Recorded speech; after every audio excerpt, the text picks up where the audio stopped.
I'm attempting to create a new world record. The longest time in which one has written a short story every day. Why am I doing this? Don't ask me. Anyway, hope you enjoyed today's instalment. 11. Betrayal. The knife carved through the flesh of his back, mangling it, feeding the blade with the drip drop of crimson. "What?" the man said, looking over his shoulder. "Adam, you..." "It is what it is," his assailant said, slinking back into the shade of the tree. Upon the peak of the great mount, the two men had overlooked the kingdom they had just claimed. Upon the great mount stood the ripe tree, so bright and colourful that it seemed to attack the pallid white of the clouds that swarmed the base of the mountain. It held a vast array of colours, fruits of red, green, blue, pink, purple, as small as a fingernail or as big as a clenched fist. It had swayed idly in the mountain-top wind, but the air had stilled abruptly. "We built this together," the man said. Is this a joke?" "You won't be able to heal from that," Adam said, not looking at the man. Instead, eyeing the glistening fruits of the ripe tree with a lustful eye. "And Adam's only one of my many names, and it will probably die this cycle." "What?" "In this cycle, to our people, I'll be known as the Alunaragami, the honoured one." Adam took a fruit from the tree. Enamoured by it, he held it up to his face height. His lips parted, his brow drifted apart, and his chin lifted. "But, call me Adam if you want." The man clasped at the knife in his back, feeling around numbly as the strength slowly left him. But why?" He turned, slowly taking a step away from the precipice upon which he had been stabbed. All this, it was built for us, our unified vision." Adam plainly ignored him, inspecting the fruit in his hand with ever-increasing ecstasy. "The Alunaragami shall have bested the great tyrant of the land, in a valiant battle upon the great mount." He took a knife from his satchel, all without looking away from the fruit, bringing it to his cheek and gashing his own face. A red flood fell from the wound, but he didn't even flinch. He was enticed by the fruit. "What?"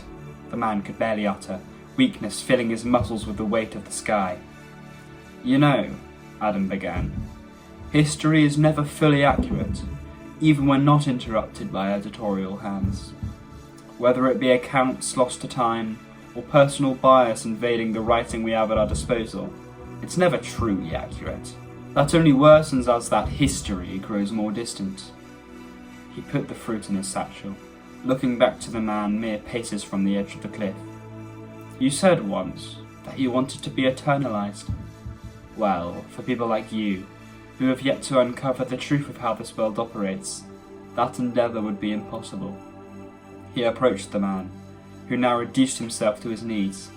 Adam's eyes shone with a seething indifference, a cruel terseness wriggling into his words in his face. He grabbed the man by his hair, forcing his head up to face him. "You'll have been forgotten either way. That's the unfortunate curse human beings bear when they are unenlightened." You're saying that you're different?" "Yes, I am," Adam mocked, dragging his words. "I am the immortal one. In a couple thousand years, once they've tied and forgotten the Alunaragami, I'll reinvent the myth of an immortal to hail, because that's who I am. That's what I've always done." He slurred the remainder of his words. "But really, you were a good guy. That's why I'm letting you know this instead of shattering your fucking skull." Adam stood once again, letting go of the man's hair and letting him fall. "You could attribute this to malice if you felt like it, in these final moments of yours. But it's not got anything to do with you. It's just about me." He kicked the man, sending him stumbling backwards towards the precipice of the great mount. He was too weak to protest, too weak to struggle against it. A hoarse breath squeaked out of his throat, meek, small, deathly. Over and over and over, he got closer and closer till half his body was hanging over the rocks overlooking his kingdom. One thing, Adam. His assailant kept silent. If what you're saying is true, he coughed. Adam edged him forwards.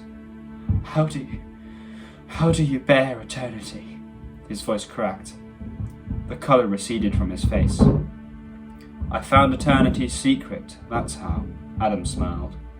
I found infinity, the way to live an unending life without falling into despair. He kicked the deathly man off the mountain and watched him drop by taking everything.